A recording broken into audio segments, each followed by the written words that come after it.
Somo: nguvu ya maneno katika kuamua hatima ya maisha yetu. Ni muhimu kudhibiti maneno tunayoyaongea au maneno yanayotoka katika vinywa vyetu, kwa sababu yana hatima katika kuamua hatima ya maisha yetu ya sasa tunapoishi hapa duniani au ya baadaye baada ya kuondoka hapa duniani. Ni vizuri, na tumesoma hapo kwenye Yakobo, ulimi unafananishwa na moto ambao ni moto.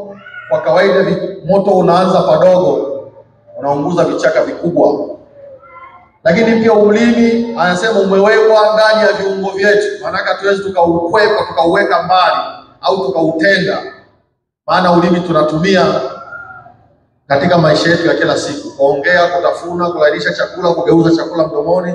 Ulimi una kazi nyingi, achana na kuongea. Mithali 21 mstari wa 23, Biblia inasema mtu auzuiaye kinywa chake na ulimi wake atajilinda nafsi yake na taabu.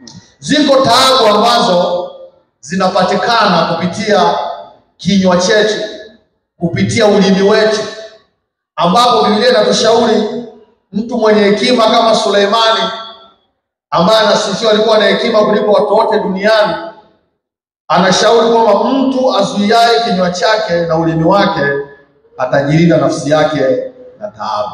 Maana yake ziko taabu ambazo zinatupata kama tunashindwa kuzuia. Swala la kuzuia ni wewe au ni mimi. Kudhibiti ni swala binafsi la mtu, kuamua kudhibiti au kutokudhibiti. Na pale kwenye Yakobo mstari wa kwanza, maana twajikwaa sisi sote pia katika mambo mengi. Mtu asiyejikwaa katika kunena, tunajikwaa katika mambo mengi. Na anasema mtu asiyeweza, maana yake hakuna. Ukisoma kitabu cha Mhubiri sura ya 7 mstari wa 20, imesema hakika hakuna mtu anaweza kufanya mema tu peke yake asifanye na makosa. Mhubiri 7:20. Kwa sababu kila mmoja wetu anatumia ulimi, tunapaswa kuudhibiti, kama tunasoma kwenye Yakobo sura ya 3 mstari wa 2 na ule mstari wa 9. Katika Yakobo umesema tunatumia mistari mitatu. Unaenda mstari wa 2 sasa, ambao ni mstari wa 9.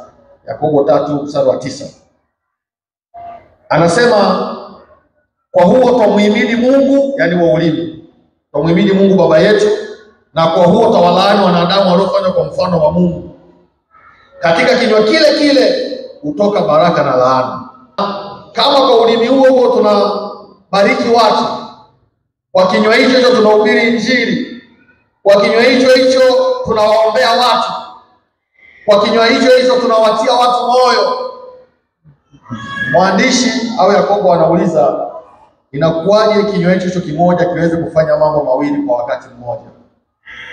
Maana yake ni kitu ambacho hata kama kinafanyika, maana wanasema mtu mzuri ni yule anayekuongea mazuri pale ambapo wewe haupo. Lakini leo watu wameadvance, anaweza akakuongea vizuri ukiwa naye, ukimpiga mgongo tayari anazungumza vingine. Na sangene mwingine anaweza akaa anazungumza nawe kana kwamba ana mawazo fulani mazuri, ukiitikia tu anakubadilishia, wewe ndio uliyesema. Ni mtu huyo mmoja. Sasa Yakobo anatoa mfano, anasema inawezekanaje tini kuzaa mibaruti? Mibaruti ni aina ya miti fulani ambayo ina miiba mingi, ambayo kupitia miiba hiyo majani yake ni madogo madogo sana kiasi kwamba hata ndege hawezi kutua kwenye huo mtu unaitwa mibaruti. Ni mti mdogo mwembamba, ni jamii ya vichaka, lakini una miiba mingi. Hata kuukata hizo kichaka tu peke yake ukiangusha chini ni kazi. Anaposhangaa maneno hayo, anawezaje chemchemu inayotoa maji matamu tu na maji machungu? Tunasoma kwenye Biblia nyakati za Elia, pale walikuwa wanazaa, maji yake alikuwa machungu na ardhi ilikuwa inazaa kupooza, alikuwa haina mchanganyiko. Ingawa mkoa wa Msoma, mkoa wa Mara, kuna sehemu panaitwa Maji Moto. Kifuatilia wanaotoka eneo hilo, sio chemchemu, kuna chemchemu inatoa maji ya baridi ya kawaida, Kuna nyingine anatoa maji yenye uvuguvugu na kuna nyingine anatoa maji yanayochemka kabisa. Lakini sio kwamba anatoka kwenye chemchemu moja, zinagawanyika. Ila kule mbele huwa zinakutana. Yale ya baridi, ya vuguvugu na ya moto yanaungana kule mbele. Lakini pale yanapotokea kwenye chanzo chake yako tofauti. Msoma ipo kama hiyo. Sehemu inaitwa maji moto. Siku moja unaweza kwenda kufanya utalii wa ndani. Sasa huo mstari wa 9 anauliza inawezekanaje? Kuna vitu ambavyo wanadamu wameadvance wakati mwingine kuliko kile ambacho maandiko wanasema, kwa sababu wanaweza. Biblia inasema katika Mhubiri, Mungu amemuumba mwanadamu mnyoofu, lakini amebuni mavumbuzi mengi. Yaani mavumbuzi mengi wakati mwingine ndo ameleta kufikisha mambo mengi kwa tofauti. Sasa kwenye kitabu cha Mithali sura ya 10 mstari wa 19, Mithali 10 mstari wa 19. Anasema katika wingi wa maneno hapakosi kuwa na maovu, bali yeye azuiaye mdomo wake hufanya akili. Katika wingi wa maneno hapakosi kuwa na uovu. Mtu anayeongea maneno mengi lazima ataongea maneno yasiyo sahihi, ya kukosea, na wakati mwingine kuongezea chumvi. Maana waongeaji maneno mengi siku zote wanataka waonekane kwamba wanajua hata pale ambapo hawajui. Sasa lazima waongee maneno mengi ili afunike wale wachache wasioweza kuongea. Mithali inasema katika wingi wa maneno hapakosi kuwa na maovu, bali yeye azuiaye midomo yake hufanya akili. Twende kwenye Zaburi 34 mstari wa 12 na wa 13. Kama tunataka kuwa na siku njema, lazima tuwe waangalifu katika maneno yetu. Zaburi 34 mstari wa 12 na wa 13. Zaburi 34 12 na 13. Ni nani mtu yule apendezwaye na uzima, apendaye siku nyingi apate kuona mema? Auzuie ulimi wako na mabaya, na midomo yako na kusema hila. Ni nani mtu yule apendezwaye na uzima, apendaye siku nyingi apate kuona mema? Kama tunataka kuishi siku nyingi, na ndani ya siku hizo tunataka tupate mema na tuone mema ambayo Mungu amesema katika Yeremia 29 mstari wa 11 anatuwazia mema, basi tunashauriwa jambo la kwanza miongoni mwa mambo mengi ya kufanya, tuuzuie ulimi wetu na mabaya, na midomo yetu isinene hila. Kama tunataka kuona siku njema na tunataka tuone mema katika maisha yetu na kuishi siku nyingi zenye mema kutoka kwa Mungu aliyoyaahidi, miongoni mwa mambo mengi ya kufanya mojawapo, tuzuie ulimi wetu usinene mabaya na midomo yetu kusema hila. Kuna tofauti ya mabaya na hila. Ni mambo mawili tofauti. Lakini pia maneno ninayoongea leo ndiyo yenye hatima ya aina ya matunda nitakayoyapata katika maisha yangu, aidha nikiwa hapa duniani au baada ya kutoka hapa duniani. Maneno ninayoongea, Mithali 13 mstari wa 2, tutasoma hapo. Maneno ninayoyaongea, ninayoyazungumza, pengine kwangu mwenyewe au kwa mwingine au kwa wengine, yana nafasi kubwa ya kuamua hatima ya matunda gani nipokee au nivune. Kwa sababu kupitia maneno tunavuna, maana kupitia maneno tunapanda, kwa hiyo kupitia maneno tunavuna. Na maandiko yanasema chochote apandacho mtu ndicho atakachovuna. Kwa hiyo Mithali 13 mstari wa 2, mtu atakula mema kwa matunda ya kinywa chake. Mtu atakula mema kwa matunda ya kinywa chake. Matunda ni matokeo. Matunda ni hitimisho. Matunda ndizo baraka tunazozitegemea. Ndio maana kuna miti ya matunda, isipozaa matunda huwa inakatwa. Maana ukipanda mti, na kuna miti ya vivuli, isipoleta kivuli na yote iondoa. Kwa hiyo mtu atakula mema kwa matunda ya kinywa chake. Mithali 18 mstari wa 20 tumbo la mtu litajazwa matunda ya kinywa chake, atashiba mazao ya midomo yake. Bwana Yesu asifiwe. Maneno ya kinywa chetu yatashibisha matumbo yetu, lakini pia na vinywa vyetu ndio vinavyoamua vile ambavyo matumbo yetu yatapokea. Kwa akasema ni muhimu kuwa mwangalifu kwa maneno tunayoyazungumza, maana yana hatima katika maisha yetu, ikiwa hapa na baada ya hapa. Kwa nini maneno yawe na hatima ya maisha yetu? Ukisoma kitabu cha Mwanzo sura ya 11 kuanzia mstari wa 1 mpaka 11, nataka nisome ule wa 4 na wa 7. Ni sura ambayo inaeleza watu wa nyakati hizo walivyoona Mungu ameharikisha dunia. Sasa na Mwanzo sura ya 6 wakapanga.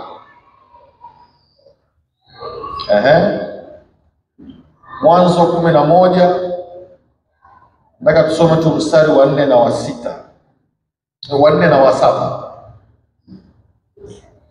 Kuna wakati Mungu anashuka kufuatilia maneno yetu pia tunayoyaongea. Tunaelewa na watu wa Mungu? Lazima tujue nikiongea mwenyewe, kwanza kuna mtu anayeongea mwenyewe, mtu anafikiria mwenyewe. Lakini anakuwa anafikiri tunapokaa mtu mmoja, wawili, watatu au kundi, maneno tunayoyazungumza kuna wakati na nyakati Mungu anayafuatilia yale tunayoyaongea, tunayoyaazimia. Na Mungu anachofanya, kama yanampa utukufu, akayawezesha kutekeleza tulichoazimia. Kama yatakuwa hayampi utukufu, ndicho kilichofanyika hapa ambacho Mungu amefanya. Hawa watu walipokuwepo hapo hawakuwa wanaomba. Ule mstari wa 4, 11 mstari wa 4. Wakasema, haya na tujijengee mji. Wakasema, wakanena, wamekubaliana, wanasema wanachokubaliana wakifanya. Ni kipi? Tujijengee mji na mnara na kilele chake kifike mbinguni, tujifanyie jina ili tusipate kutawanyika usoni pa nchi yote. Hayo ndo walioyanena, ndo walikusanyika wakaamua waseme na wayafanyie kazi, kwa sababu swala la kujenga mnara mpaka ufike mbinguni halikuwa swala ambalo liko katika mpango wa Mungu kwa mwanadamu kumleta duniani. Lakini pia kwa sababu haukuwepo mpango wa Mungu kwa watu wakae mahali pamoja, wasitawanyike, wakaishi maeneo mbalimbali, haukuwa mpango wake. Mungu alichofanya, mstari wa 7, haya na tushuke tukawafunulie, tukawachafulie usemi wao, ili wasisikilizane maneno. Tunaelewa watu wa Mungu? Kwa hiyo kuna mambo mengine Mungu anashuka, anachafua na wasisikilizane. Na hii ndio maana kuna wakati unaona kuna kundi alielewani. Ni kundi moja, labda la kwaya, labda la sifa, labda kundi gani, idara fulani, wakikaa wenyewe hawaelewani. Sababu ya kutokuelewana, kuna miongoni mwao kuna mambo wameyapanga na kuyawaza na kuyataka yatekelezwe ambayo hayamtukuzi Mungu. Wakati mwingine Mungu analeta kuwachafulia usemi wao ili wasisikilizane maneno yao. Inawezekana ni kwenye familia, kwenye taasisi, ni kwenye kundi, lakini tujue kuna wakati Mungu anashuka kuchafua maneno ili watu wasisikilizane. Na wakati mwingine unaweza ukawaza hata kama kuna mtu ambaye amsikilizane, hebu waza kujua kwa nini huwa msikilizane na fulani. Kuna mwingine ukianza kuongea anajisikia mpaka na kichefuchefu, hataki kusikia watu wanachoongea. Kwa nini? Unataka kumsikiza anavyoongea. Lakini pili, katika hilo Mungu katika vitu vyote alivyoviumba, kila kitu kina kazi yake. Yoshua wakati anawaeleza habari za uaminifu wa Mungu, Yoshua 24 mstari wa 27. Wakati Yoshua anawaeleza Waisraeli uaminifu wa Mungu na matakwa ya Mungu, lakini pia ule uweza wa Mungu katikati yao, kulikuwa na hoja nyingi ukisoma maisha ya Yoshua na utumishi wake, kwa sababu Yoshua na Musa kila mmoja alipewa utumishi tofauti. Yoshua kazi yake ilikuwa ni kuteka na kumiliki. Musa ilikuwa ni Mungu awabariki wale watu wavuke. Mungu anawasamehe wale watu makosa yao. Kama kuna kibia na Musa alisema Mungu asamehe hawa walipotengeneza ndama. Usipowasamehe basi mimi niue. Mungu akamwambia ndio alikuwa maombi hapa. Lakini huyu Yoshua maombi yake alikuwa ni kumiliki, kuteka. Sasa kwenye Yoshua 24 mstari wa 27, Yoshua akawaambia hivi, mawe ni shahidi kwa maneno tunayoongea. Ndugu zangu, haya mawe ni shahidi mnayoyaona yapo. Mawe haya, inawezekana wakati mnaongea mkaona mko wenyewe, lakini Mungu anasema mawe haya ameyaweka kuwa mashahidi. Hebu tusome huo mstari, Yoshua 24:27. Yoshua akawaambia watu wote, tazama, jiwe hili litakuwa shahidi juu yetu, kwa maana nimesikia maneno yote ya Bwana aliyotuambia, basi itakuwa shahidi juu yetu, msije mkamkana Mungu wenu. Mawe haya Mungu ameyaweka shahidi, na anasikiliza na anasikia tunachoongea. Mawe, unaona mawe. Bwana asifiwe. Kwa hiyo kila jiwe lina kazi yake. Hivi na hapa tuna mawe eti? Yapo mawe. Kwa hiyo tunayoongea kwa yanasikia, na hala ambayo Mungu analeta kwetu kupitia watumishi wake, hayo mawe nayo yanasikia kwamba tumeambiwa. Na lengo la hayo mawe tusije tukamkana Mungu. Bwana asifiwe. Ulimwengu wa roho na ulimwengu wa giza, tunazungumza katika ulimwengu wa roho, uko makini sana katika kusikiliza na kusikia na kuhifadhi maneno tunayoongea. Iwe ulimwengu wa roho katika giza au ulimwengu wa roho katika nuru. Yawe ni maneno unayoongea juu yangu mwenyewe au unayoongea juu yako au unaoongea juu ya wengine. Kumbuka mistari tunasoma kule mwanzoni ya uangalizi juu ya maneno yetu. Tukisoma Mithali 6 mstari wa 20. Mithali sura ya 6 mstari wa 20. Mstari wa 2 safari, mstari wa 2. Mithali sura ya 6 mstari wa 2.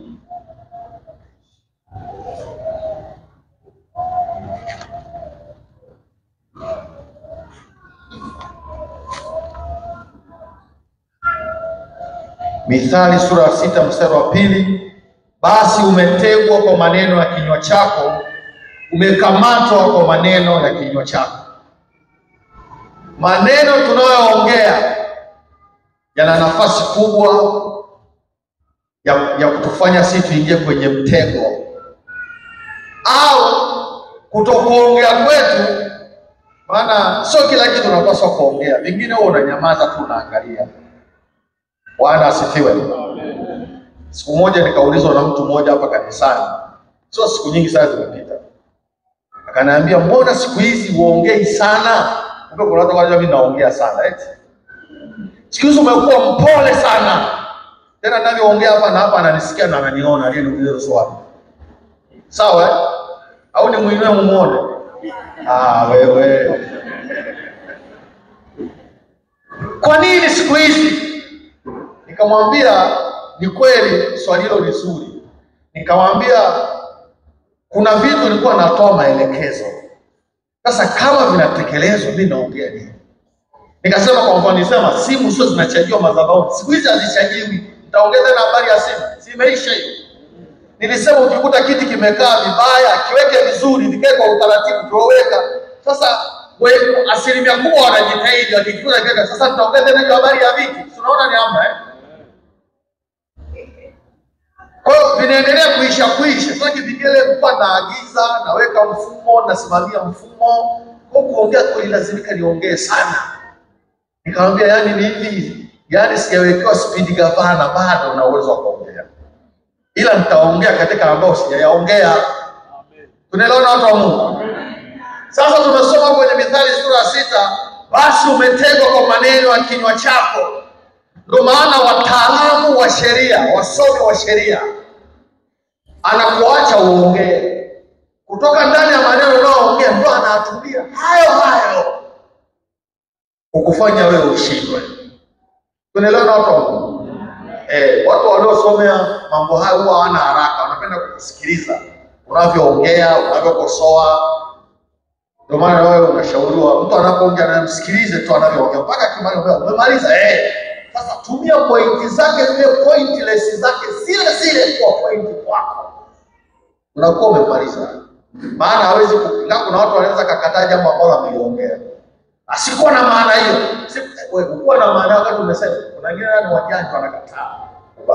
Biblia inasema basi umetegwa kwa maneno ya kinywa chako na umekamatwa kwa maneno ya kinywa chako. Maneno yetu yana uwezo wa kufanya tuingie kwenye mitego. Na maneno yetu yana uwezo wa kufanya tukanaswa. Maneno tunayoongea.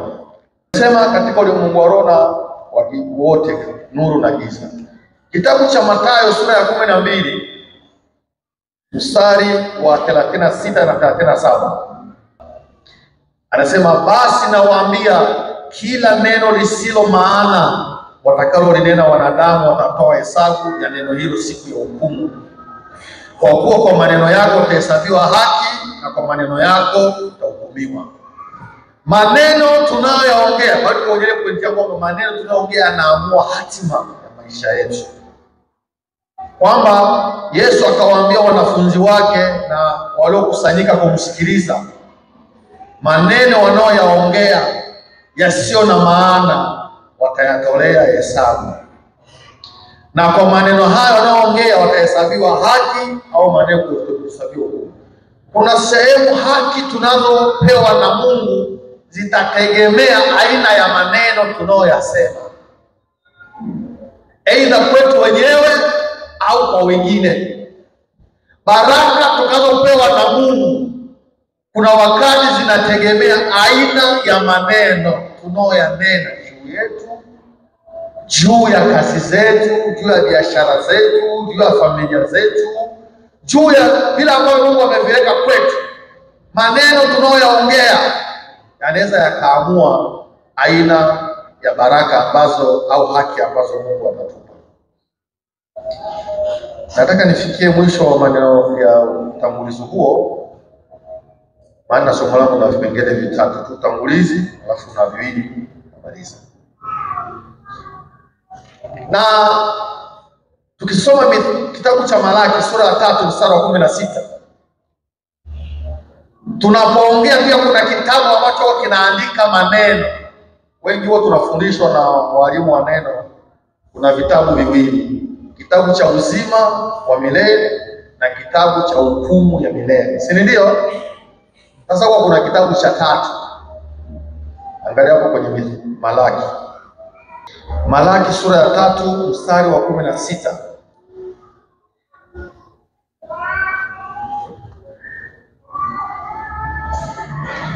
Biblia inasema ndipo wale waliomcha Bwana waliposemezana wao kwa wao. Hawa ni watu waliokuwa wamemcha Mungu au wanamcha Mungu kwa wakati huo. Walisemezana baada ya yale maneno ya kule chini, kwamba kuna watu walikuwa na, kwa mfano kusoma ule mstari wa 13. Hivi hawa walisemezana baada ya kusikia nini? Na inatupa pia pointi kutoka kwa hivi na sisi huwa tunasemezana baada ya kusikia nini. Mstari wa 13 mpaka 15, hawa waliomcha Mungu waliposikia haya, ndio sasa kikafuata mstari wa 16. maneno yetu yamekuwa magumu juu yangu, asema Bwana, lakini ninyi mwasema tunanena maneno juu yako kwa namna gani? Mnasema kumtumikia Mungu hakuna faida, na tumepata faida gani kwa kushika maagizo yake na kwa kwenda kwa huzuni mbele za Bwana wa majeshi? Na sasa twasema ya kwamba wenye kiburi ndio walio na heri, nao watendao uovu ndio wajengwao, na wamjaribuo Mungu ndio waponywao. Haya maneno yalisemwa na watu ambao wao walikuwa hawamchi Mungu. Sasa wale waliomcha Mungu waliposikia maneno haya wakasemezana wao kwa wao. Wao walisemezana nini? Mstari wa 16. Ndipo wale waliomcha Bwana wakasemezana wao kwa wao, naye Bwana akasikiliza, akasikia, na kitabu cha ukumbusho kikaandikwa mbele zake. Yaani maneno walioongea hawa ambao walimcha Mungu baada ya kusikia yaliyoongelewa na wasiomcha Mungu yaliandikwa kwenye kitabu. Bwana asifiwe sana. Kwa hiyo kuna vitabu aina tatu. Kuna kingine kinaandika maneno tunaoyaongea, tunaosemezana. Kwa hiyo ni vizuri tunaposemezana mtu, wawili, watatu, kama watu tunaompenda Mungu, kama usome ile kwenye Zaburi 34 mstari wa 12 na 13, kama tunapenda kuiona siku njema na miaka mingi yenye furaha na baraka, basi tujizuie katika kuongea kwetu. Tunaelewana watu wa Mungu? Sasa swali, tunaposikia watu wanaozungumza yasiyofaa kuhusu Mungu, sisi tunaomjua Mungu tunasemezana nini? Hilo ni swali. Tunapokutana na ambayo ni tofauti na wanaomcha Mungu, sisi tunaomcha Mungu tunasemezana nini? Kitabu kilifunuliwa kwa wale waliosemezana, wala ambao walikuwa wanamcha Mungu. Na kama nilivyosema, maneno yana nafasi kubwa ya kuamua hatima yetu. Inawezekana leo kuna mambo mengine tunapitia, tunahitaji kuomba na kuombewa, yanatulazimisha kufunga siku za kutosha, kujikana. Pengine anatokana na maneno ambayo tunaongea juu yetu sisi wenyewe, au stakili juu ya familia zetu, juu ya biashara zetu. Maana kuna maneno mengine Biblia inatushauri. Inawezekana unapokuwa unaumwa, unapitia unaumwa, hali ni nzito, hivi ndio natamka niitie nije niombewe nife. Maana kuna mwanaweza kaumwa kaona tu kufa. Tunaelewana watu wa Mungu? Yaani kuumwa sio kwamba kila ukiumwa lazima ufe. Maana kuna wanaokufa ambao hajaumwa. Kama uamini nenda Seketura au nenda fulani. Kuna mtu anaingia hospitali anatembea mwenyewe kabisa, anaenda kwa daktari, anafanywa interview zote, anaenda kuchukua vipimo vyake mwenyewe, anaenda maabara, anarudi, anaambiwa sasa inabidi ulaze hivi. Nilaze tena mimi nimeona hapa na ulaze ili madaktari waendelee kukuhudumia. Anapiga simu, jamani nimefika hapa nimeambiwa nilaze, ndipo nienda kwa kesho ili nihudumie vizuri. Anaaga familia, anaongea vizuri, analazwa. Ndani ya usiku huo aliolazwa, yeye anakufa. Lakini aliokuta hoi mpaka anapumulia mashine, wanapona. Tunaelewana watu wa Mungu? Mama mmoja akawa anatupa ushuhuda wakati mmoja Mwauri anatoa ushuhuda wa kitu kilichomtokea mtu wa kwao. Kuna ndugu mmoja alikuwa anaumwa, akaenda hospitali akawa amelazwa muda tu zaidi kama miezi 2-3 hospitali. Lakini jinsi siku zilivyoendelea aliendelea vizuri. Sio kama shastroaga huo mfano hapa au ushuhuda, lakini mimi niliupenda. Maana unatuachia somo pia. Sasa yule bwana taratibu zake, alikuwa ni mwanaume. Ilikuwa taratibu zake wakija kumuona wagonjwa hospitali ile asubuhi, wanapoondoka ifika kwenye saa 4 hivi anaenda kuoga. Akishamaliza kuoga, anavaa nguo zake anataka kuvaa, anaingia kwenye kitanda, anajifunika shuka zake, anajifunika ile wanaita budibuki. Ndio ilikuwa kwa utaratibu wake. Anajifunika lote. Anapojifunika ndani ya shuka, kwa sababu ndani ile yaoni hayuko peke yake, wako na wengine, yeye anafanya kazi ya kuomba Mungu ndani ya shuka. Anaomba mpaka akiishi muda huu, aidha ni muda wa Mungu unafika saa 6 wagonjwa kuja kuonwa, anaamka. Au saa nyingine anaweza kaomba akapitia na usingizi akalala, lakini wagonjwa wakija kuona anaamka, anaposikia zile kelele za watu anaamka, anaongea na wenyeji wake, akiondoka saa 7 9 tena hapo anaenda nao. Sasa siku moja katika mfululizo amekaribia sasa anaruhusiwa kwenda nyumbani. Amemaliza kuoga ile saa 3 saa 4 akaingia kuomba, akasikia sauti inamwambia wewe bado ni mchafu. Yaani katika kuomba kwake akasikia sauti inamwambia hivyo. Sasa yeye aliposikia maneno akaacha kuomba, akachukua beseni lake na sabuni yake na taulo yake, akaongoza wapi? Bafuni. Sasa wakati anaenda wale wenzake akamuuliza, ndugu, leo vipi kwa unaenda kuoga mara 2 ndani ya muda ambao unaoga mara 1? Kwa sababu alikuwa na uhakika na anachoenda kukifanya. Akasema bwana, na wale wanajua kabisa kijifunika na shuka anaomba. Mwingine akamkaka, hivi katika kuomba kwako unaomba kaoge tena? Akamwambia niambia mimi bado mchafu. Huko anaenda. Kwa hiyo akachukua beseni akaenda akaoga. Akaoga akarudi kwenye shuka lake. Sasa aliporudi kwenye shuka ile, inafika muda wa kuamka, alipoomba akapitia kwenye usingizi, akapitia huko moja kwa moja mpaka akaenda huko alipotakiwa aende. Kwa hiyo wale wanakuja saa 6 kama kawaida, anaanza kwa maana wakimkuta hajajifunika wao wanaongea ili zile kelele zimwamshe. Wanajaribu kuongea kwenye kitanda kunesa hivi kidogo, angalau atashtuka kimya. Wanajaribu anaongea kama anagonga kofi, mtu anagonga kitanda angalau mshtuke, hamna. Ile mmoja akasema, hii kweli ikoje hii? Mwenye ujasiri akafunua shuka, akakuta mtu alishakufa sana. Kumbe alivyoambiwa bado wewe mchafu, yeye akajua achukue beseni na sabuni aende. Ndio alivyoambiwa yeye. Sasa pointi yangu ilikuwa inasema hivi, katika maisha tunayoyaishi ni vizuri tuwe na tahadhari na maneno tunayoongea. Pointi yangu ni kuweza kwamba uwe na maneno ya kusema hata kama unaona umebananishwa kwenye kona. Tunaelewana watu wa Mungu? Sasa nataka tuende kwenye kipengele cha pili. Maneno ni chanzo cha kupoteza nguvu za Mungu saa nyingine kwa watumishi wa Mungu. Maneno yetu wakati mwingine yamekuwa source au chanzo cha kupoteza nguvu za Mungu ambazo Mungu ametoa. Unaweza kurefahamu sasa, tusome kule Mwanzo, kudhibiti ulimi, maneno. Tutasoma baadhi ya vitu hapa. Kutokudhibiti maneno kwa watumishi wa Mungu au kwa watu waliookoka, kwa ujumla, watu waliokoka kwa utumishi kwa ujumla, ni chanzo cha wao kupoteza nguvu za Mungu, lakini wakati mwingine hata kupoteza utumishi wao. Unaweza ukapoteza nguvu za Mungu, lakini ukabaki bado kwenye system. Na hiyo wakati mwingine maneno yanaweza kukulimu mpaka kwenye system ya utumishi, ukawa isolated. Pembeni kabisa kwa mtazamaji. Na pengine pia maneno hayo yanaweza yakaathiri hata maisha yetu. Nataka tuangalie mifano ya watu katika Biblia ambayo kupitia maneno ya vinywa vyao yaliathiri utumishi wao. Yaliondoa nguvu za Mungu ndani yao. Na wewe kama Mkristo unapozungumza watumishi, Biblia inasema swala kuwa na nguvu za Mungu si swala tu la watumishi. Biblia inasema katika kitabu cha Mathayo sura 28 au Marko, nanyi mtapokea nguvu, au tuseme Matendo 1:8 basi, mtapokea nguvu. Lakini kwenye Marko nataka kusema ni kwamba sema ishara hizi zitafuatana nao waaminio, kwa jina langu tunataja vitu hivyo uweze kuvifanya kama una nguvu ya Mungu.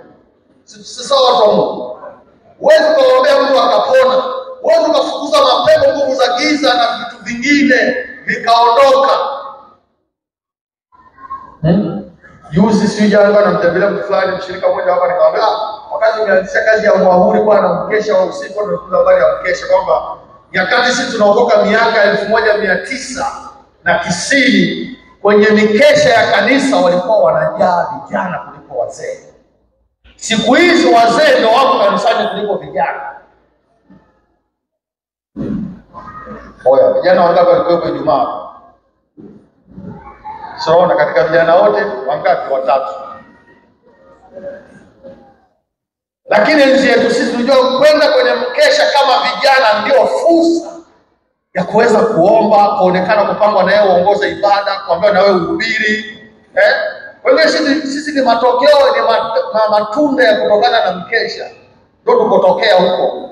Mpaka tukaonekana sisi tunaweza tukahubiri, kuongoza ibada, mpaka tukafika tulipofika. Hivi tulipotokea tulipikwa na mkesha. Sasa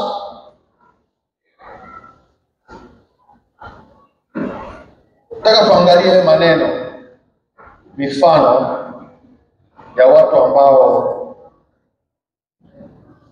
kupitia maneno yao hata utumishi wao ulileta shida.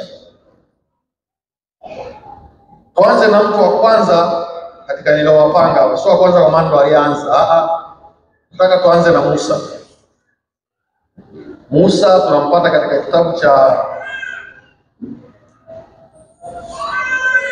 kitabu cha Hesabu sura ya 11 mstari wa 11 mpaka wa 14.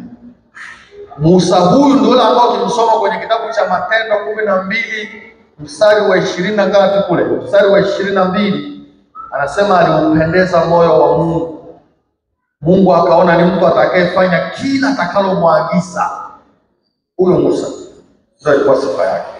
Lakini kwenye Hesabu 11 kwenye mstari wa 11 tunaona aliyopoteza nafasi yake ya utumishi, lakini aliyopoteza mamlaka aliyokuwa amepewa na Mungu kwa sababu ya maneno ya kinywa chake au maneno ya ulimi wake. Kuanzia mstari wa 11. Musa akamwambia Bwana, mbona umenitenda uovu mimi mtumishi wako? Kwa nini sikupata neema machoni pako hata ukanitwika mzigo wa watu hawa wote juu yangu? Wengi tunafahamu jinsi Mungu alivyomwandaa Musa toka wakati anamwokoa asiwawe kwa tamko la kiongozi wa taifa la Misri. Mungu ameandaa mfumo wa kumwandaa. Mungu akampa akili mama yake, akamweka kwenye pakaja, akamweka kwenye mto, na Mungu akatengeneza mazingira. Mtoto wa Farao akaenda kuoga mtoni, akaona mtoto uko kwenye kitenga, na mama yake akawa karibu, lakini asijulikane ni mama yake. Si kawaida mtoto wa mfalme kuokoka watoto, maana haelewi historia ya yule mtoto wala haelewi kilicho, yaani sio kawaida. Lakini Mungu akatengeneza mazingira, akaokolewa. Yule aliyekuwa anachungulia kwa pembeni mama yake akaitwa, akabeba, kumbe ndio mama yake. Mtoto wa Farao asijue, wala Farao asijue ndio mama yake. Akapelekwa kwenda kulelewa kwenye jengo la kifalme, akapata bahati ya kunyenyeshwa maziwa ya mama yake yeye mwenyewe. Ndugu zangu, sio kawaida jambo kama hilo. Mungu alimtengenezea mfumo ambao alipaswa mshukuru Mungu, sio afanye. Sasa haikuishia hapo. Mungu alimpeleka huko ili amwandae aje awe kiongozi mkubwa. Aliandaliwa tofauti na Yusufu kupitia mateso na nini. Huyu ni tofauti. Akakaa akafundisha elimu yote ya Misri, akawa mjuzi, elimu ya uongozi, elimu ya utawala, elimu ya utunzaji na mambo mengine mengi. Sasa Mungu akamhamisha, akamwandalia amfundishe elimu ya kiroho, namna kuongoza watu kiroho. Sasa ameshatoka kwenye ile field ya kwanza ya mambo administration, sasa anaingia kwenye mambo ya divine. Sasa anaanza kumwambia Mungu, ni kama anaona akapata neema kutwishwa mzigo kwa hao watu. Lakini kumbuka aliambiwa yeye ndo atakayeenda kuokoa watu wake kule. Mstari wa 12 maneno yake yanaendelea. Je, ni mimi niliyewatumisha mimba watu hawa wote? Je, ni mimi niliyewazaa hata ikawa wewe kuniambia haya wawachukue kifuani mwako, mfano wa baba mwenye kulea amchukuaje mtoto anyonyaye, aende nao mpaka nchi uliowaapia baba zao? Kwa nini? Hata iishia hapo. Yametosha, sio watu wa Mungu? Tumetosha kuona maneno aliyotamka Musa kwa Mungu ambaye hakupaswa kuyatamka kwake. Imetosha kuona aliyotamka. sio maneno sawa. Na hata leo kuna watoto wengine udhani mtoto wa kwanza ni wa pili, anaachiwa wadogo zake ili wazazi au mama akafanya mambo fulani, na wenyewe wanajibuki maneno yanayofanana na haya. Kwa nini nikwambia ni sasa ni wa kwanza? Yako maneno anaongea kwa watoto wanaongea kama haya. Sasa sitaki kuendelea na historia ya Musa. Unajua kilichofuata, ilifika mahali Mungu akamwambia, sasa bwana, nchi tunayoendea ni ile pale, hao watu watakiwa wavuke waingie pale, lakini wewe utawavukisha. Badala yake Yoshua muite, kabisi kwake, toa maelekezo kwake, wewe unaishia hapo. Na Mungu alichokifanya akamuua mwenyewe, akamzika mwenyewe bila mtu yote kujua. Kwa hiyo hatima ya utumishi wa Musa ikaishia hapo kwa sababu ya maneno ya ulimi. Huo ni mfano wa kwanza. Mfano wa pili ni mdogo wake wa kike anaitwa Miriamu. Miriamu Biblia inamsifia ndio mwanamke wa kwanza kutunga nyimbo za sifa kumsifu Mungu. Katika ile Kutoka sura ya 15 kusoma mstari wa kwanza mpaka wa 20, yeye ndio mwanamke wa kwanza kutunga pambio, mwimbieni Bwana kwa maana ametukuka, farasi na wapanda farasi amewatupa baharini. Yalikuwa ni maneno yenye ufunuo kutoka kwa Mungu kila alichokitenda. Tunaelewana watu wa Mungu? Soma kwa maneno mengine kwenye korasi zake za wimbo aliotunga. Lakini sura ya 12 mstari ule wa kwanza na wa pili, naye kaanza shida ya maneno. Kisha Miriamu na Haruni wakamnenea Musa kwa sababu ya mwanamke Mkushi aliyekuwa amemwoa, maana alikuwa amemwoa mwanamke Mkushi. Wakasema, je, ni kweli Bwana ananena na Musa tu, hakunena na sisi pia? Bwana akasikia maneno yao. Bwana akasikia maneno, kwamba maneno tunayoongea Bwana anayasikia. Kilichofuata nafikiri tunafahamu, au nikusomee tu mstari unaofuata. Kisha hilo wingu, Bwana aliposikia maneno yao, kisha hilo wingu likaondoka kutoka juu pale pa hema, na tazama Miriamu akawa mwenye ukoma, mwenye mweupe kama theluji. Haruni akamwangalia Miriamu, na tazama yule mwenye ukoma. Soma sura 20. Alipewa akae mahali siku 7 ndani ya hekalu angaliziwe, pengine Mungu atampa rehema. Siku 7 zikapita hakuponya, kwa hiyo akaagizwa atolewe. Ndio alichoendelea.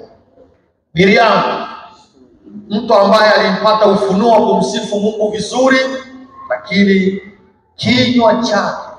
Ndugu zangu, kuna mambo mengine tunapaswa kuyaangalia kwa macho.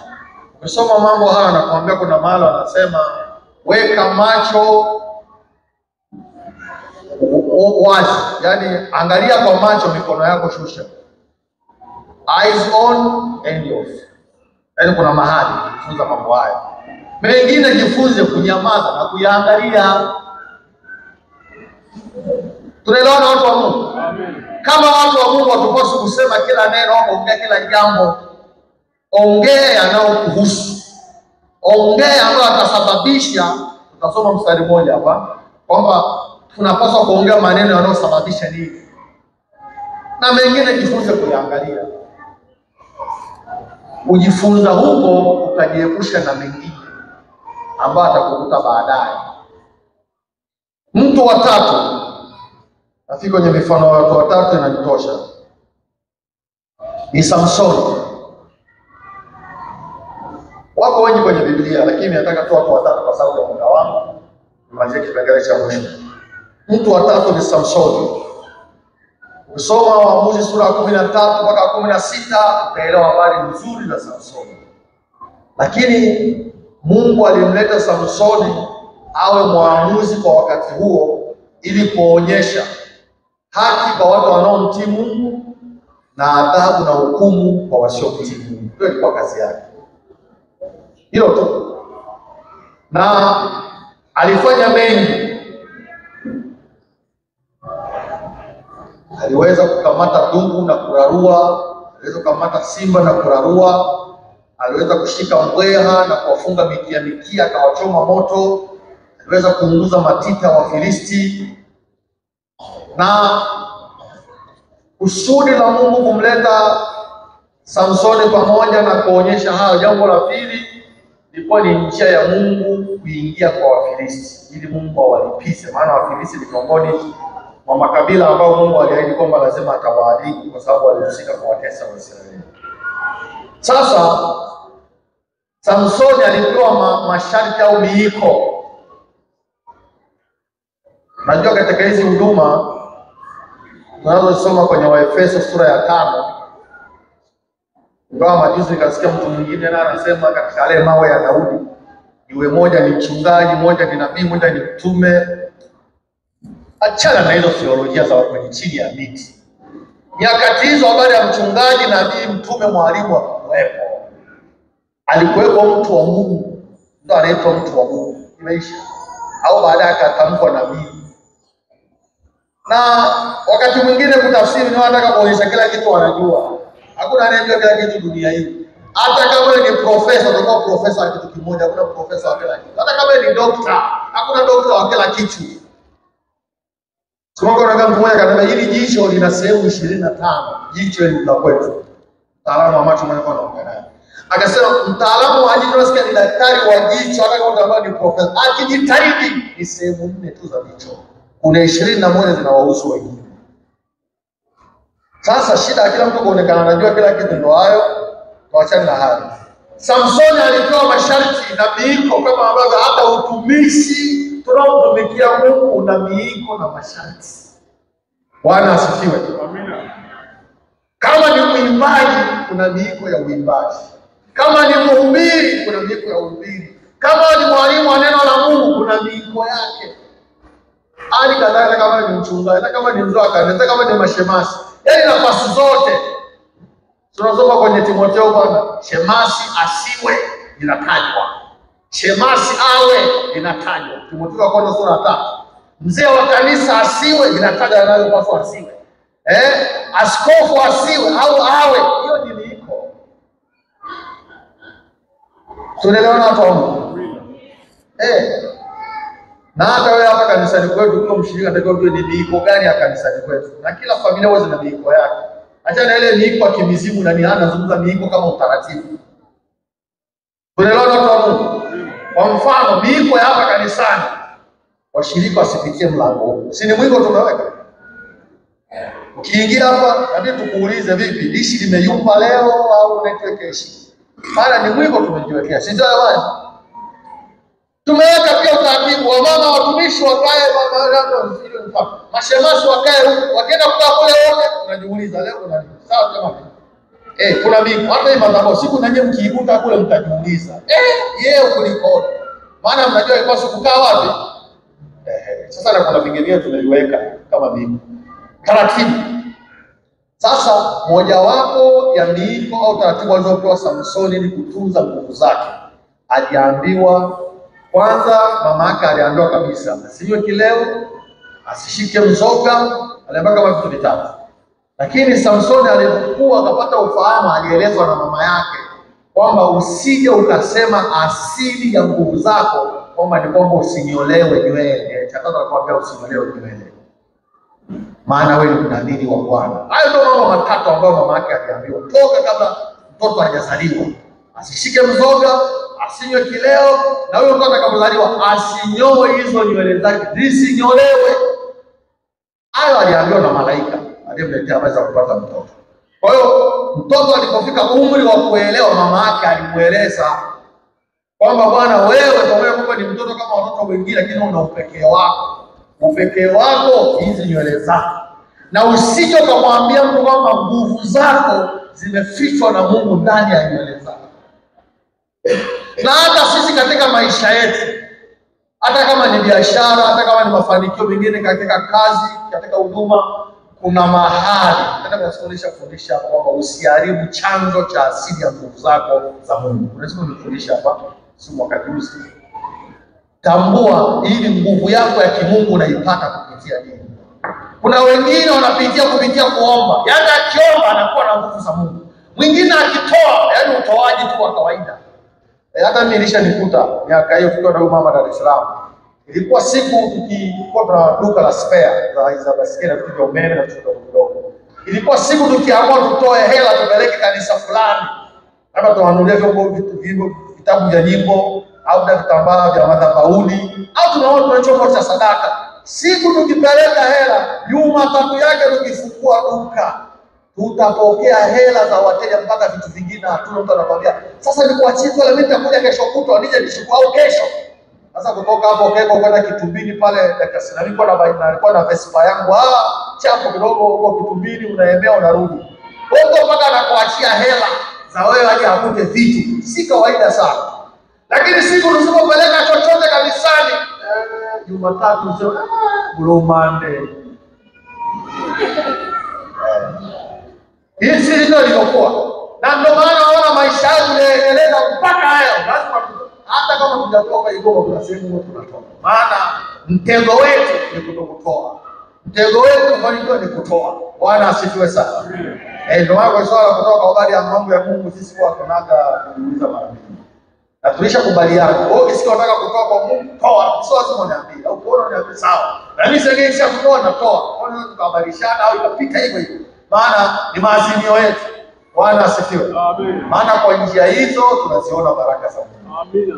Bwana asifiwe. Sishawatolea kwa magata Sipomoni alienda kunikopea hela 300 kwenye kule Kirumba kwenye chama chao cha wafanyakazi ili nije ninunue ringi za kuweka kwenye kisima pale nyumbani. Ametoka kukopa na hizo hela zinalipwa kwa riba 300 baada ya miezi mitatu kwa 300 sio na ngapi sikumbuki. Lakini aliponikabidhi kule Mwaloni kule karibu na Mwaloni mbele ile benki bila kwa wanaofanyaga mnada mbele yake. Kuna kanisa la Anglikana kwenda kuchukua. Tumetoka naye nyumbani mpaka kwa alikabidhi hizo 300. Na kuja natembea nasikia mawazo nenda dukani kanunue vyombo vya muziki na nikaelekeza peleka Kishini peleka Kisesa. Nikanyosha kwenda dukani kaenda kanunua vitu nikavipeleka kanisani na kuja nyumbani. Sasa ile hela kesho hela hazipo. Zimeenda wapi mtamtajia?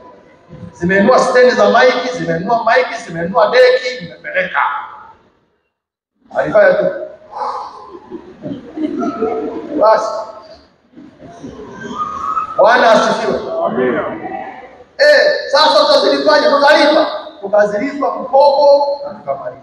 Mungu alio mwaminifu, kuna jamaa kwa nimeliomba ringi, ilikuwa amezitunza tu mahali hana kazi nazo. Yaani zipo tu, zilikuwa 12. Nikamwomba akanipiga cheni, nikamwomba akanikatalia. Nikamwambia usinigusie nitakulipa kiroho akakataa. Basi tumekaa tunaomba Bwana wajua Bwana unaweza, anapiga simu mwenyewe. Hivi Bwana siwe.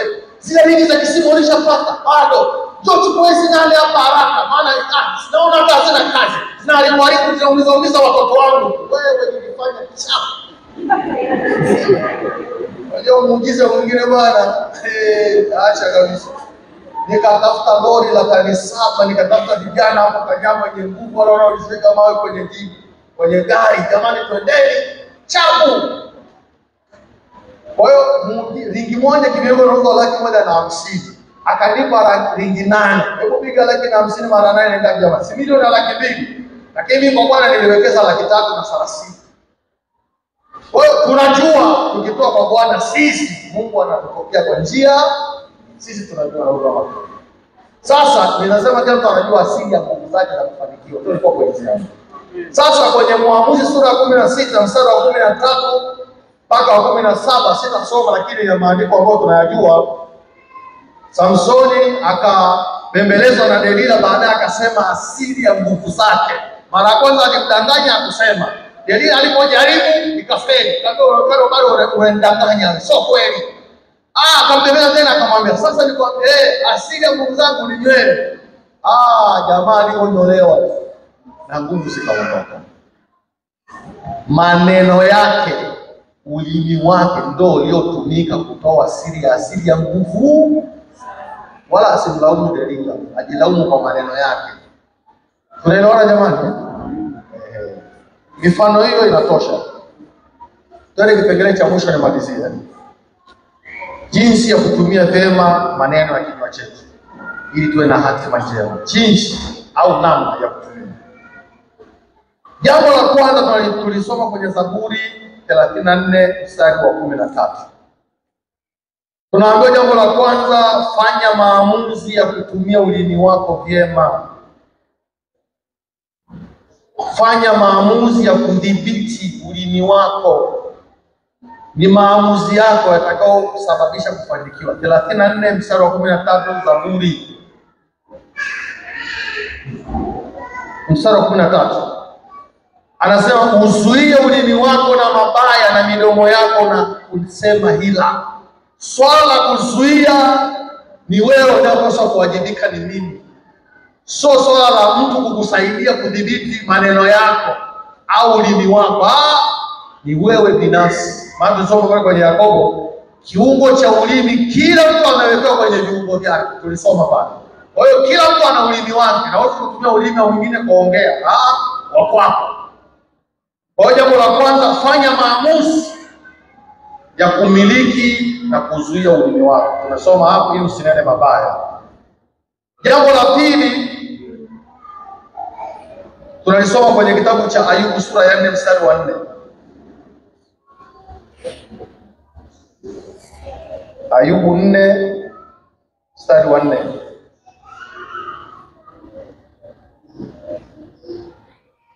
Maneno yako yamemtegemeza huyo aliyekuwa anaanguka. Amua maneno, ndio mstari ambao niliahidi nitausoma. Amua maneno yako yawe ya kutegemeza, ya kusaidia, ya kuwezesha, ya kuinua hata kinachoanguka, sio ya kuangusha kilichoinuka. Tunaelewa na watu wa Mungu? Hapo Ayubu 4, nirudie tena.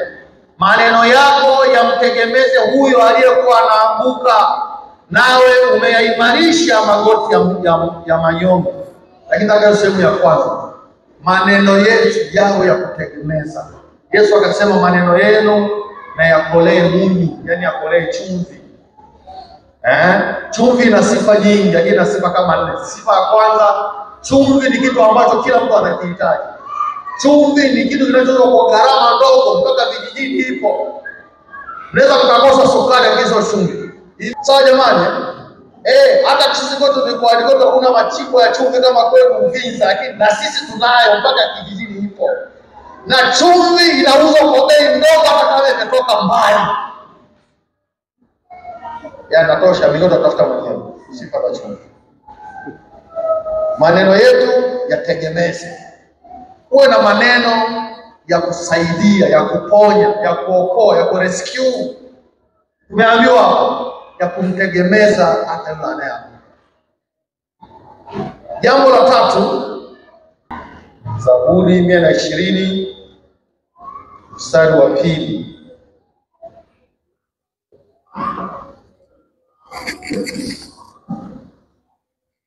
Nasemaje? Bwana uiponye nafsi yangu na midomo ya uongo na ulimi wa hila. Mambo haya tunahitaji msaada wa Mungu. Mungu atuponye. Ulimi wetu sio wa hila na midomo yetu sio ya hila. Ile midomo yetu iwe baraka kama tulisoma kwenye Ayubu. Jambo lingine la 4, ndio la mwisho.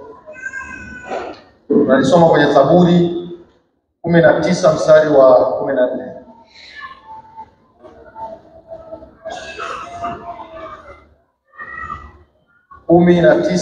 Mstari wa 14, kitabu cha Zaburi. Maneno ya kinywa changu na mawazo ya moyo wangu yapate kibali mbele zako. Maneno ya kinywa changu. Tumombe Bwana maneno ya vinywa vyetu yawe na kibali kwa Mungu. Soma Malaki 2 mstari wa 7, anasema yapasa kuhani wa Bwana kuhifadhi sheria ya Mungu, hata watu wa kutafuta kinywani mwake. Vinywa vyetu vinapaswa vinene maarifa ya Mungu. Malaki 2 mstari wa 5 mpaka wa 7, kusoma maneno ya Mungu. Vinywa vyetu vihifadhi maarifa ya Mungu na sheria ya Mungu. Bwana asifiwe.